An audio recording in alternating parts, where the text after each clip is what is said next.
મિત્રો, ઇંગ્લિશ શીખવા માટે સૌથી પહેલી શરત છે કે નીચેના જેટલા પણ શબ્દો તમને દેખાય છે આ બધા પાયાના શબ્દોનું ઇંગ્લિશ તમને આવડવું જોઈએ.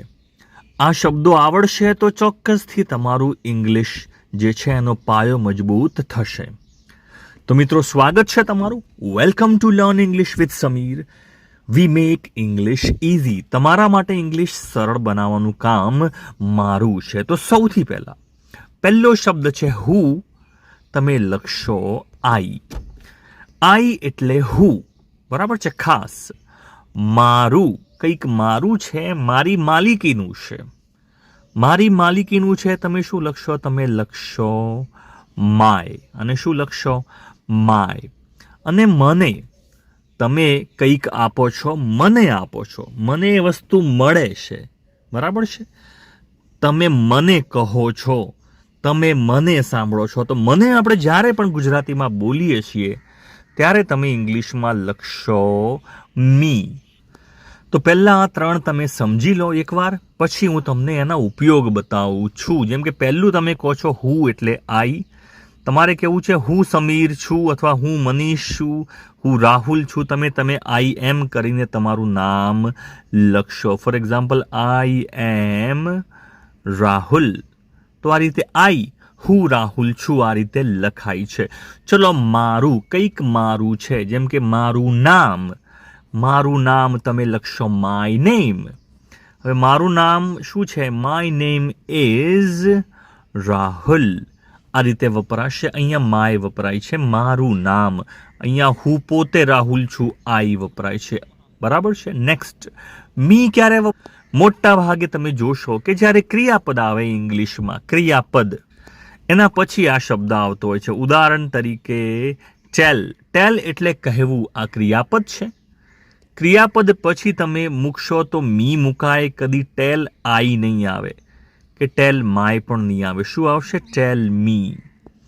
ટેલ મી, મને કહો. તો આ ત્રણ ઉપયોગ પહેલાં સમજી લેવા પડે તો તમને ચોક્કસથી ઇંગ્લિશના પાયાના બધા જ જે વાક્યો આગળ બને છે, શબ્દો બને છે, એ ચોક્કસથી આવડશે, બરાબર છે. ખાસ ચલો આગળ. તમારે કહેવું છે તું. તમે લખશો યુ. તારું, કંઈક તારું છે, તારી માલિકીનું છે, ત્યારે વપરાય છે યોર. અને હું તને કંઈક કહું છું, હું તને કંઈક કહું છું, તને, ત્યારે તમે મૂકશો યુ. ખાસ અહીંયા ખાસ જોવાનું છે, યુ બંનેમાં સરખા આવે છે. તું માટે પણ યુ છે ને તને કંઈક હું કહું છું તો પણ યુ છે. ઉપયોગ જોશો એટલે ખબર પડી જશે, બરાબર છે. ચલો, હવે તું ક્યારે વપરાય? તમારે કેવું છે કે તું રાહુલ છે, તો યુ આર. તું છે, પહેલા યુ આર આવશે. You are Rahul. તારું નામ રાહુલ છે. તો જુઓ, અહીંયા વાક્યનો કર્તા જ્યાંથી શરૂ થાય છે યુ, તમે કંઈક છો, યુ આર રાહુલ. હવે તારું કંઈક છે, જેમ કે તારું નામ, તો પછી યુ નેમ નહીં આવે. તમારે યોર, તારું નામ, your name is Rahul. Your name is Rahul. આ રીતે વાક્ય બનશે. ચલો હવે જુઓ, આ તને, હું તને કહું છું, અથવા તમે સાંભળ્યું છે હું તારો આભાર માનું છું. આપણે થેન્ક લખીએ છીએ. આ થેન્ક જે છે એ ક્રિયાપદ છે. એના પછી તમે શું મૂકશો? Thank you. મતલબ કે હું તને, હું તારો આભાર વ્યક્ત કરું છું. કરતા હું છું પણ આભાર તારો વ્યક્ત કરું છું, એટલે અહીંયા યુ આવે છે. થેન્ક યુ, બરાબર છે. તો આ ખાસ સમજજો, બરાબર છે. ચલો આગળ સમજીએ. નેક્સ્ટ, અમે. અમે એટલે આપણે લખીશું વી. કંઈક જો અમારું હોય તો આપણે લખીશું અવર. અવર. અને અમને, અમને કહો, અમને કહો, તો આપણે લખીશું અઝ. અઝ એટલે અમને. ત્રણેય વાક્યો જોઈ લઈએ. તમને કહો છો કે અમે લોકો ભારતીય છે, તમે લખશો we are Indian. We are Indian. We are Indian. અમે લોકો ભારતીય છીએ. તો જુઓ, અહીંયા વી વાક્યનો કર્તામાં કોણ છે? વી છે, એટલે વી આર આવે છે, બરાબર છે. વી આર, અમે લોકો છીએ. ચલો, કંઈક અમારું છે. ધારો કે તમારે કેવું છે કે અમારું ઘર, આપણે લખીશું અવર હાઉસ. આપણો દેશ, તમે લખશો અવર કન્ટ્રી, તો આ રીતના શબ્દો વપરાશે. કંઈક આપણું છે એ બતાવવા માટે અવર વપરાય છે, અવર. હવે જો કોઈ આપણને કંઈક કહેતું હોય, બરાબર છે, કે કોઈ ક્રિયા કરતું હોય ને આપણને મળતી હોય, તો પછી ક્રિયાપદ પછી આ શબ્દ આવતો હોય. જેમ કે અમને કહો, તો પછી ટેલ વી નહીં આવે, ટેલ અવર પણ નહીં આવે. શું મૂકવું પડશે? ટેલ અઝ. અમને કહો. ચલો આપણે કહીએ છીએ કે અમારો આભાર માનો, તો ક્રિયાપદ પહેલા આવશે, થેન્ક અઝ. તો ખાસ આ ફરક સમજજો. અમને, બરાબર છે, અમને તમે શું મૂકશો અહીંયા? અમને આપણે અઝ મૂકીશું ને ક્રિયાપદ પહેલા આવશે. તો મિત્રો, આ રીતે તમને ઇંગ્લિશ કોઈ નહીં શીખવાડે. ચેનલને ચોક્કસથી લાઈક કરશો અને કમેન્ટ પણ ચોક્કસથી કરશો કે વિડીયો તમને આ પદ્ધતિ કેવી લાગે છે. કમેન્ટમાં ચોક્કસથી લખશો. ચલો, એ લોકો અથવા તમે કહો છો તેઓ, આપણે લખીશું ધે. એ લોકોની માલિકીનું, એ લોકોની માલિકીનું, અહીંયા તમે શું લખશો?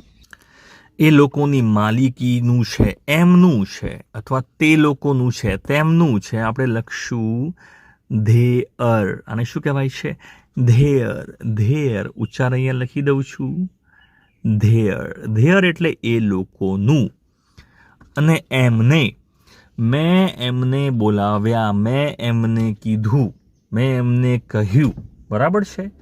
તો એમને જ્યારે આપણે કરતા કંઈક અલગ હોય ને એમને જોડે કંઈક ક્રિયા થઈ હોય ત્યારે આપણે એમનેમાં મૂકીશું અહીંયા ધેમ. વાક્ય જોઈશું એટલે આવડી જશે હમણાં, ડોન્ટ વરી. જુઓ, હવે ઉદાહરણ જોઈએ ખાસ. જો પહેલું ઉદાહરણ છે કે તે લોકો ભારતના છે, they are Indian. They are Indian, એ લોકો ભારતના છે. હવે જુઓ, તેમની માલિકીનું કંઈક છે. જેમ કે તમારે કહેવું છે કે એ લોકોનું ઘર, તમે કહેશો ધેયર હાઉસ. એ લોકોનો દેશ, તમે કહેશો ધેયર કન્ટ્રી, ધેયર કન્ટ્રી. તો આ રીતે તેમનું છે તો ધેયર આવે છે. આ શું બતાવે છે? આ એમની માલિકી બતાવે છે કે એમનું છે, એ લોકોનું છે. ચલો, હવે એમને, બરાબર છે, એમનો આભાર માન, એ લોકોનો આભાર માન. તો આભાર ક્રિયા કઈ છે? થેન્ક. અને એ લોકોનો, થેન્ક ધેમ. તારે એ લોકોનો આભાર માનવાનો છે, એમનો આભાર માન. બરાબર છે. જુઓ, વાક્ય આખું કેવું બનશે? યુ શુડ, આ તો ઉદાહરણ આપું છું સમજવા માટે, યુ શુડ થેન્ક ધેમ. તો આ વાક્યમાં ખાસ કરતા કોણ છે? યુ. શુડ એટલે તમારે કંઈક કરવું જોઈએ. યુ શુડ થેન્ક ધેમ, તારે એ લોકોનો આભાર માનવો જોઈએ. તો અહીંયા પાછળ શું આવે છે? ધેમ આવે છે. ઉદાહરણ છે બીજું, યુ શુડ કોલ ધેમ, તારે એ લોકોને બોલાવવા જોઈએ, એ લોકોને ફોન કરવો જોઈએ. યુ શુડ કોલ ધેમ. તો ખાસ ક્રિયાપદ પછી આ શબ્દ આવતો હોય છે. અહીંયા તમે લોકો ધે પણ નહીં મૂકી શકો, ખોટું પડશે. ધેયર એ લોકોની માલિકી છે એ પણ ખોટું પડશે. ચલો, તેના માટે આપણે લખીશું છોકરો છે તો હી. એની માલિકીનું કઈ છે તો આપણે લખીશું હિઝ. અને તેને, મેં તેને બોલાવ્યો, મેં તેને કહ્યું, તેને, તો આપણે મૂકીશું અહીંયા હિમ. વાક્યો જોઈ લઈએ. તે રાહુલ છે, તમે કહેશો હી ઇઝ રાહુલ, બરાબર છે. ચલો, તેનું નામ રાહુલ છે તો આપણે પહેલા મૂકવું પડશે હિઝ નેમ. તેનું નામ, his name is Rahul. His name is Rahul, તેનું નામ રાહુલ છે. ચલો, તેને કહ્યું, તેનો આભાર માન્યો, થેન્ક હિમ, તેનો આભાર માન. કોલ હિમ, તેને ફોન કર. ખાસ જુઓ, ક્રિયાપદ પહેલા આવે છે, એના પછી આ શબ્દો આવે છે. જુઓ, વાક્યો પણ બની શકે છે, ટેન્શન ના લો. તમે આવું વાક્ય બનાવો કે you should thank him. You should thank him, તારે મારો નહીં, તારે એનો આભાર માનવો જોઈએ. તો અહીંયા જુઓ, ખાસ ક્રિયાપદ પછી હિમ વપરાય છે, તેને. બરાબર છે. ચલો આગળ. ધારો કે કોઈ છોકરી છે તો એને આપણે લખીશું શી. એ છોકરીનું કઈ છે આપણે લખીશું હર. અને એ છોકરીને, એના માટે વપરાશ, ફરીથી એના માટે વપરાશે હર. તો અહીંયા ખાસ મૂંઝવણ ના કરતા, તેની કંઈક તેનું હોય અથવા તેને કહેવાનું હોય, બંનેમાં હર વપરાય છે. બરાબર છે. ઉદાહરણ જોઈ લઈએ. ધારો કે તેનું નામ તમે કહો છો કે તેનું નામ જલધારા છે, તમે લખશો શી ઇઝ જલધારા. જલધારા જો બહુ સરસ મજાનું નામ છે, અહીંયા આપેલું છે શી ઇઝ જલધારા, એનું નામ છે. ચલો, તેની, કંઈક તેની, જેમ કે તેની ઈચ્છા છે, તમે શું મૂકશો? હર વિશ, કારણ કે તેનું છે. કઈ તેનું હોય, તેની માલિકીનું હોય, એના માટે શું વપરાય છે? હર વપરાય છે. હર વિશ. અને તમારે કહેવું છે કે હું તેને ફોન કરીશ, હું તેને ફોન કરીશ. તો કરતા તો હું ફોન કરીશ, બરાબર છે. I will call. તો જોઈ શકો છો ક્રિયાપદ આવી ગયું છે, ક્રિયાપદ પછી શબ્દ મૂકવાનો છે, તો આપણે મૂકીશું આઈ વિલ કોલ હર. અહીંયા કોલ શી ના મુકાય, ખોટું પડે ખાસ. આઈ વિલ કોલ હર, હું તેને ફોન કરીશ. મિત્રો આ રીતે સમજો, આ રીતે લખો તો કદી ભૂલ નહીં પડે, ચોક્કસથી. જુઓ હવે છેલ્લો એ. હવે એ આ કોના માટે વાપરીશું? આપણે આને એ કહીએ કે તે કહીએ, આ કોના માટે વપરાય છે ખાસ તો લખી લેશો. ધારો કે કોઈ પ્રાણી છે, કોઈ પક્ષી છે, કોઈ વસ્તુ છે, કોઈ વિચાર છે, કોઈ પણ વસ્તુ, વિચાર, કોઈ જગ્યા, આ બધું શામાં મૂકવું? એ તો કોઈ હી, શી, ઇટ, આઈ એવું તો નહીં આવે. તો એના માટે ઇંગ્લિશમાં શું વપરાય છે? ઇટ વપરાય છે. ઇટ, કે જેની કોઈ આપણે વસ્તુની કોઈ જાતિ નક્કી નહીં કરી શકીએ.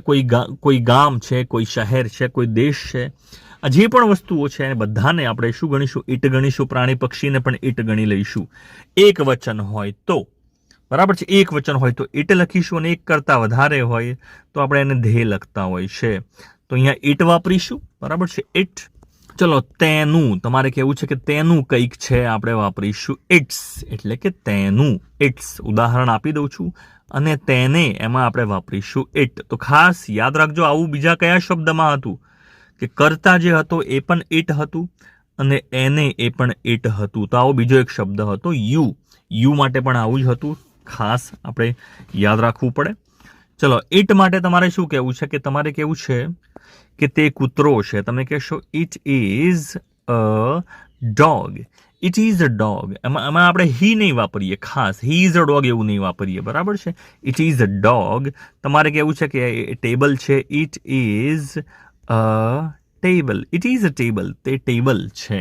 તો આ રીતે ઇટ વપરાતો હોય છે.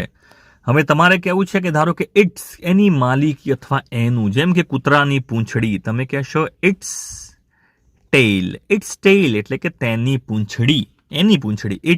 It is a dog, its tail, તેની કૂતરી, તે કૂતરી નહીં, સોરી, તેની પૂંછડી. ઇટ્સ ટેલ આ રીતે વપરાશે. તમારે કેવું છે કે એની પૂંછડી કાળી છે, its tail is black. Its tail is black, એની પૂંછડી કેવી છે? કાળી છે. એ રીતે વપરાશે. હવે જુઓ, હવે શબ્દ છે ઇટ, એને. આપણે એને જો કંઈક કહ્યું હોય, અથવા હું એને કલર કરીશ, એ ટેબલ જે છે હું એને કલર કરીશ, તો હવે જુઓ આઈ વિલ. હવે કલર કરવું, ક્રિયા કઈ છે? પેઇન્ટ. અને પેઇન્ટ પછી ઇટ વપરાશે, કારણ કે ક્રિયાપદ પછી એ શબ્દ આવશે ઇટ. તો મિત્રો આ રીતે ખાસ યાદ શું રાખવાનું છે? ફરીથી એકવાર તમને બતાવી દઉં છું. સૌથી પહેલા કરતા બધામાં ઉપર લખેલો છે, જેમ કે ઇઝ, એમ, આર એની જોડે વપરાય છે, આઈ વપરાય છે, યુ વપરાય છે, એ શબ્દો એની જોડે વપરાય છે. માલિકી બતાવી છે, મારું કંઈક છે, માએ વપરાશે. અને તમે મને કંઈક કહો છો, તમે મારો આભાર માનો છો, મને બોલાવો છો, જ્યાં પણ મને આપણે ગુજરાતીમાં મૂકીએ છીએ ત્યાં આપણે મૂકી દઈશું મી. ખાસ યાદ આ રીતે રાખજો. કરતા તમારે યુ તરીકે લખવો પડશે, માલિકી બતાવી હોય તો યોર, અને તમને કંઈક કર્યું, મેં તમને કંઈક કહ્યું, એના માટે યુ વપરાય છે. તમને બોલાવ્યા, જ્યાં પણ તને અથવા તમને ગુજરાતીમાં દેખાય ત્યાં યુ. અને ખાસ એ ક્રિયાપદ પછી આવે છે, ક્રિયાપદના પછી આવે છે. ત્રીજો શબ્દ ખાસ યાદ રાખવાનો છે દર વખતે. જો વી જોડે આર વપરાય છે, વર્તમાન આપણે કંઈક છીએ, વી આર. આપણી માલિકી છે તો શું વપરાય છે? અવર વપરાય છે. અને અમને તમે કહો છો, તમે અમને કહો, અમને બોલાવો, અમને અમારો આભાર માનો. તો તમે જે પણ કરો છો ક્રિયા, સામે મને મળે છે ક્રિયા, તો આપણે ત્યાં શું વાપરીએ છીએ? ક્રિયાપદ પહેલાં વાપરીએ છીએ ને પછી એ શબ્દ મૂકી દઈએ છીએ ખાસ. તો મિત્રો આ રીતે આ બધા જ શબ્દો આશા રાખું છું તમને હવે આવડી ગયા હશે. વિડીયો પસંદ આવ્યો હોય તો કમેન્ટ ચોક્કસથી લખશો. અન્ય બીજા આવા કયા પાયાના શબ્દો છે જે તમને શીખવાની ઈચ્છા છે? કમેન્ટમાં ચોક્કસથી જણાવશો. Thanks for watching.